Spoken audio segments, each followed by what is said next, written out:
what's your baseball philosophy? What got you so far? Pretty much, I'd say like my hard work, my my passion for the sport. Ever since I entered college, I hit a whole new level, of the game and how much I love the game and understanding, how to get to the next level and just working my butt off day in and day out and listening to, what the coaches have to say, to help get me better. Now, do you pitch to your strength or a batter's weakness? I pitch to my strength usually. Obviously, if a batter's tendency is they have a hard time hitting a slider, I'll probably be throwing a little bit more sliders, but most of the time, I'll try to pitch to my strength. Now, first round draft picks, half of them go to the major leagues, but half of them don't make it. They get passed up by guys maybe in the 50th round. Why is that? I'd say a lot of guys, a lot of those guys are high school guys, and sometimes I think they get the money right away, and they kind of get carried away with what they're doing. And whereas they have the talent, they don't utilize it to the best of their ability. They don't work as hard as, say, a college guy that got drafted in like a later round. So I think a lot of it has to do with their work ethic and their mindset. Now, every team brings more guys in every year to take your spot at the major league level. How do you approach that? You just got to stay humble. I mean, for me, I'm just glad to have a jersey. I mean, this is still the greatest job in the world. So, I mean, if my job gets taken, then so be it. I'm just going to keep working hard at it and doing what I love to do. Has there been a time so far in your career that you wanted to quit baseball? No, there hasn't. Have you read the sports pages or what Baseball America, what everybody writes about you?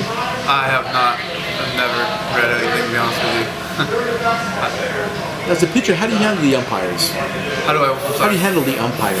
Umpires, you're gonna have your disagreement. You're gonna disagree with them, and sometimes you're gonna get away with some calls. But I mean, I think you just gotta, no matter what happens, you just gotta keep going out there with the same approach. Umpires, they're humans. They're gonna make mistakes, and we're obviously gonna make mistakes. So you just gotta deal with it. How about the fans, people yelling, screaming at you? How do you handle that? I think it's great, to be honest with you. I think a lot of the fans, if they're witty and they're good hecklers, I enjoy, people getting on to us. Sometimes it can be insulting, but you just got to block it anyways. And it's part of the game. It's actually what I think makes it fun. What would you tell a high school kid about professional baseball that you learned the hard way that nobody told you about?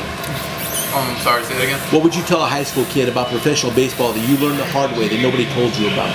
I'd say it's not as easy as you think it is. Everyone thinks you're going out there and you're just playing a game. Well, I mean, you're out there every single day. You only get a handful of days off. 2 days off maybe in a month.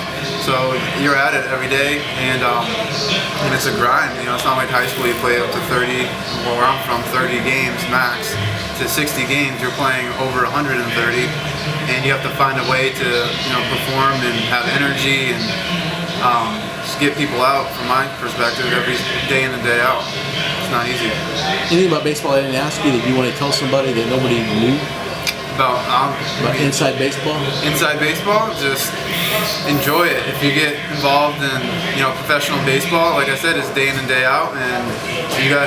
On the days where you're tired, you don't feel like being out there, you got to realize there's someone sitting behind a desk that would love to be playing baseball. So make sure you give it all you got.